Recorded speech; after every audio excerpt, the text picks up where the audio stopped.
شروع اللہ کے نام سے جو بڑا مہربان نہایت رحم والا ہے۔ الف لام میم۔ اس میں کچھ شک نہیں کہ اس کتاب کا نازل کیا جانا تمام جہان کے پروردگار کی طرف سے ہے۔ کیا یہ لوگ یہ کہتے ہیں کہ پیغمبر نے اس کو از خود بنا لیا ہے؟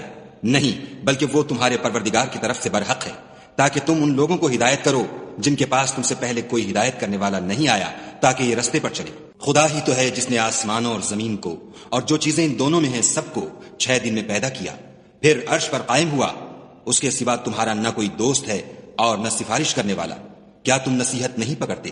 وہی آسمان سے زمین تک کے ہر کام کا انتظام کرتا ہے، پھر وہ ایک روز جس کی مقدار تمہارے شمار کے مطابق 1000 برس ہوگی اس کی طرف سعود اور رجوع کرے گا۔ یہی تو پوشیدہ اور ظاہر کا جاننے والا اور غالب اور رحم والا خدا ہے، جس نے ہر چیز کو بہت اچھی طرح بنایا، یعنی اس کو پیدا کیا اور انسان کی پیدائش کو مٹی سے شروع کیا، پھر اس کی نسل خلاصے سے یعنی حقیر پانی سے پیدا کی، پھر اس کو درست کیا، پھر اس میں اپنی طرف سے روح پھونکی اور تمہارے کان اور آنکھیں اور دل بنائے، مگر تم بہت کم شکر کرتے ہو۔ اور کہنے لگے کہ جب ہم زمین میں ملیا میٹ ہو جائیں گے تو کیا اثر نو پیدا ہوں گے؟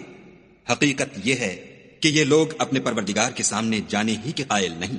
کہہ دو کہ موت کا فرشتہ جو تم پر مقرر کیا گیا ہے تمہاری روحیں قبض کر لیتا ہے، پھر تم اپنے پروردگار کی طرف لوٹائے جاؤ گے، اور تم تعجب کرو جب دیکھو کہ گناہ گار اپنے پروردگار کے سامنے سر جھکائے ہوں گے اور کہیں گے کہ اے ہمارے پروردگار، ہم نے دیکھ لیا اور سن لیا، تو ہم کو دنیا میں واپس بھیج دے کہ نیک عمل کریں، بے شک ہم یقین کرنے والے ہیں۔ اور اگر ہم چاہتے تو ہر شخص کو ہدایت دے دیتے، لیکن میری طرف سے یہ بات قرار پا چکی ہے کہ میں دوزخ کو جنوں اور انسانوں سب سے بھر دوں گا۔ سو اب آگ کے مزے چکھو، اس لیے کہ تم نے اس دن کے آنے کو بھلا رکھا تھا۔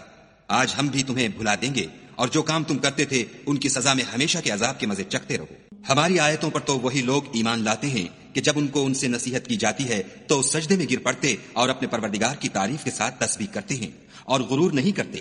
ان کے پہلو بچھونوں سے الگ رہتے ہیں، اور وہ اپنے پروردگار کو خوف اور امید سے پکارتے، اور جو مال ہم نے ان کو دیا ہے اس میں سے خرچ کرتے ہیں۔ کوئی متنفس نہیں جانتا کہ ان کے لیے کیسی آنکھوں کی ٹھنڈک چھپا کر رکھی گئی ہے۔